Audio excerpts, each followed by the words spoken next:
This is Todd Westra with the Leadership in Business podcast, where we take owners and founders of small to mid-sized companies and we gain their insights. It's 6 questions in 9 minutes because we respect their time and we expect that you're going to listen to this all the way through to the end. So question number 1, tell us who you are and what you do. My name is Oleg Teterin. I'm the founder of longevity InTime BioTech, the company which makes in early stages, in real time, severe diseases tracking. So we developed the AI technology of tracking severe diseases in real time. In the past, I was producer of movie Chef with Robert Downey Jr. and Scarlett Johansson, directed by Jon Favreau. We had 2 awards, Tribeca South and by Southwest Film Festival, and we were long listed for in Oscars. Yeah. Wow. And I was for 11 years, 1.6 billion net worth individual advisor, closing the deal for Rupert Murdoch M&A New South or Russia for a government bank in 2011, wow. 100 million. Yeah. So I have quite experience in entrepreneur, as an investment banker. So, but now I invest only in longevity technologies. Okay, so Oleg, this is a lot of information all at once. You were a film producer, you were a wealth investment advisor, you were a banker, and you are now spending all your time focusing on trying to live longer. Yeah, first time I expressed a panic of dying, it was in 2012, but then I was overwhelmed with producing business and then some other stuff. And in 2018, I'm completely devoted myself to find the way longer living. I don't want to die, and I don't want my son to die, and I don't want humanity to die. Fair enough. Well, if there's anything we can do about it, considering today's technology, I think we're up for the challenge, don't you think? Yeah, absolutely. And using 21st century technologies, I think we are on the edge of breaking the longevity problem, so to say, the problem of all humanity of all centuries. Okay. Now, those of you listening, we all focus on trying to make our business live longer.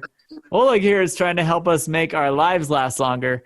So we're going to talk a little bit about some of the challenges. But before we talk about the challenges, what's the best part about being part of a growing company? I mean, you are a growing company. You're building the length of the company. What's it like? Well, first of all, when you find a great idea, which can have a great social impact, you will gather around yourself not only people who want to gain something for their pockets, but want to gain something for their, so to say, God-blessed CV. You know, right. When they'll face the gods sometime, then they can show CV that they made that impact for the humanity.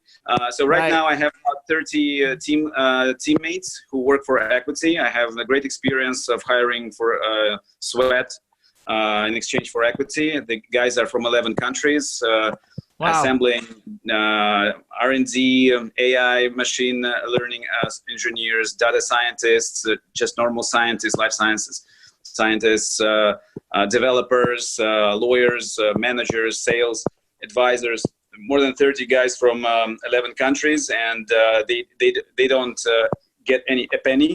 They only get shares of my company. Wow.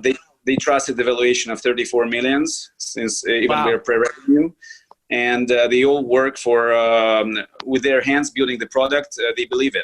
And this is, I think, the great and challenge and success, and what makes me waking up early morning and going late to sleep, because too many trust was critical to me.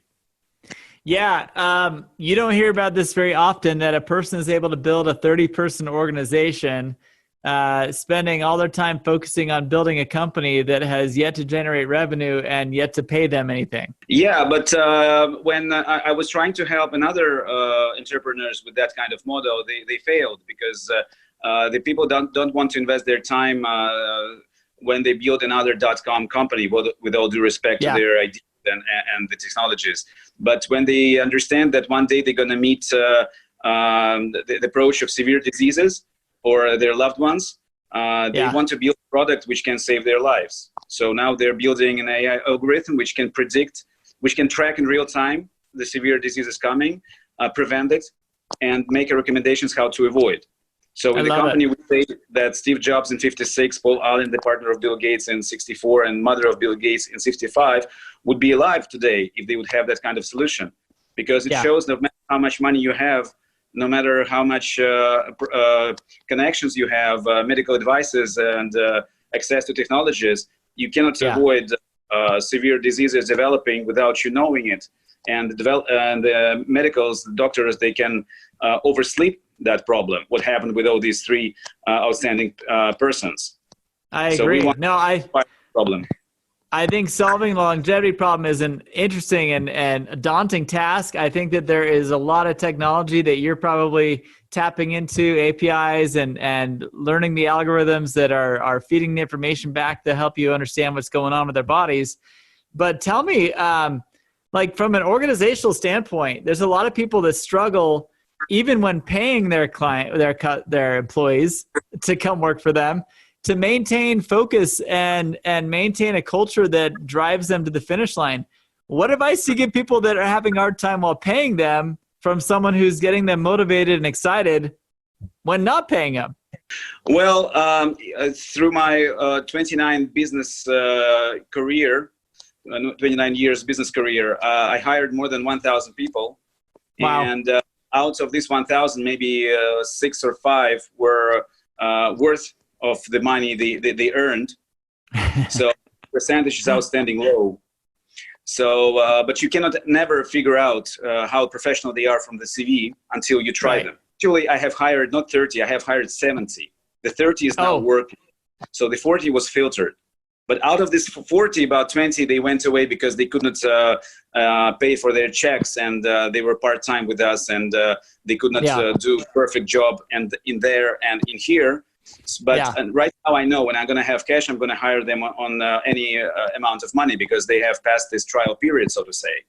Awesome. And I think this is the clue, the key point. You need to work with the people to understand them and to work with them long, like 2-3 months at least, and try to find motivation not to pay them. If you can find the same issue like I found, to build with their own hands the product which can save their lives, maybe this would be the key motivation. to the door. The motivation. And out of these 2-3 months, you will figure out whether they're worth their money or not.